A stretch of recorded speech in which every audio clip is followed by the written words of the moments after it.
Hello, beloved. It's me, James, and today is time for uh, yet another opportunity to do sacred reading together.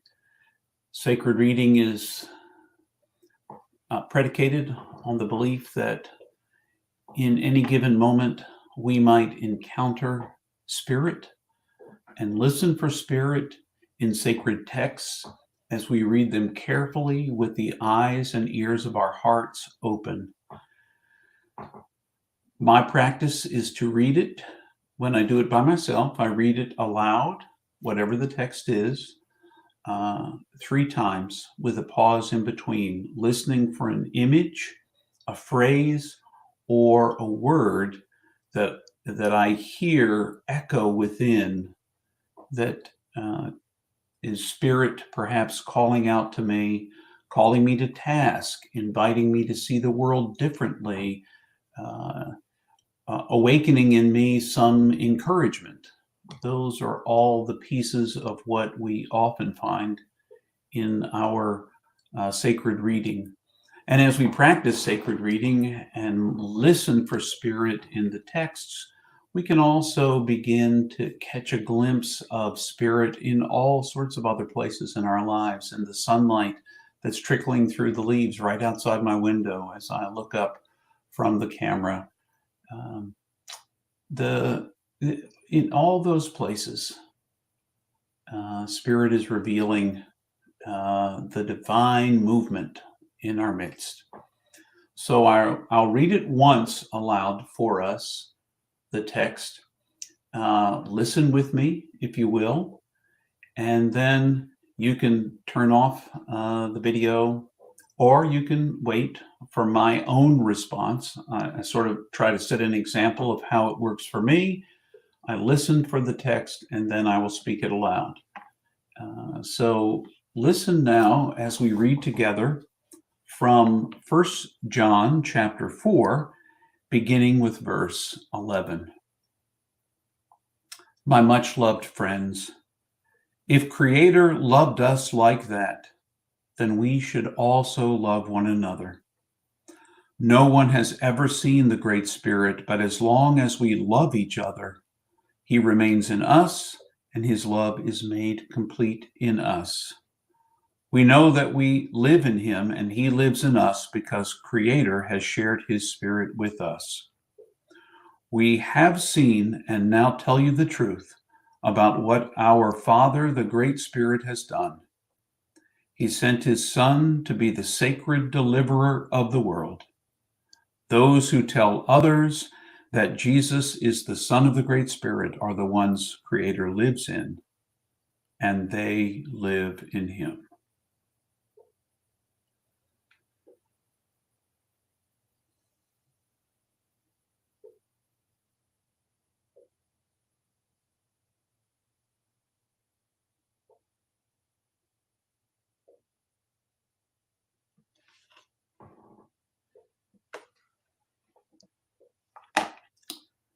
Over and over again, here in the first letter of John, we hear echoes of the true measure, the measure of what it is to follow in the path the Spirit sets for us. And it's a path of love.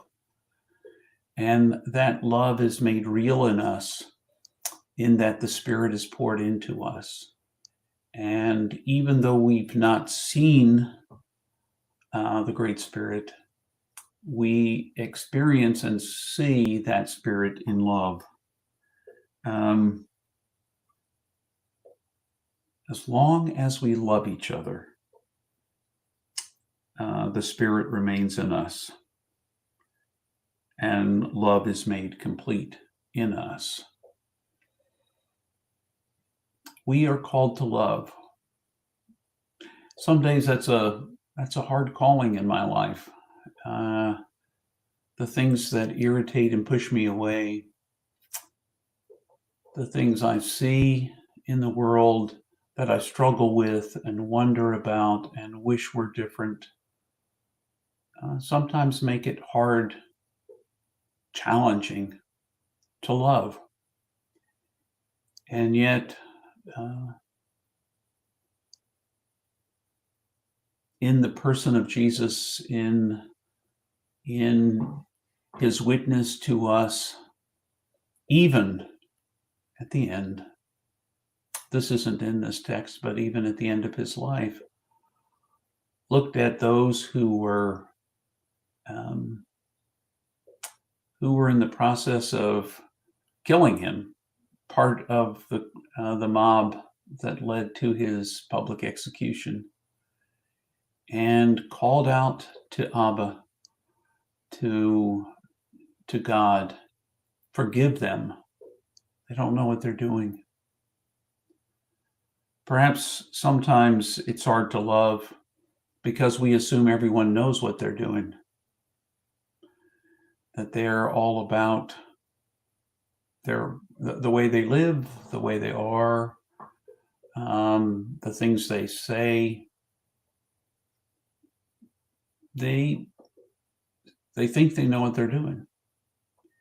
And yet here, I read over and over again in this first letter of John that what it really is all about is love. This is how, no one has seen the Great Spirit. No one has literally seen the Great Spirit. But when we love, we catch glimpses. When we love, we catch glimpses. So I pray for you that you will catch glimpses of love today, that you will catch glimpses of the Spirit today.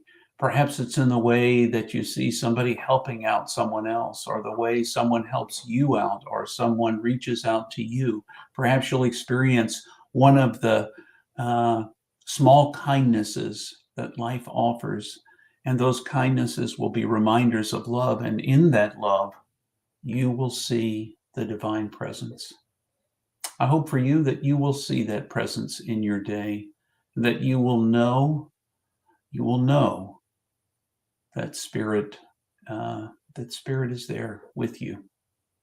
So until the next time, remember you're infinitely precious and unconditionally loved for the gift you already are. And I will be back.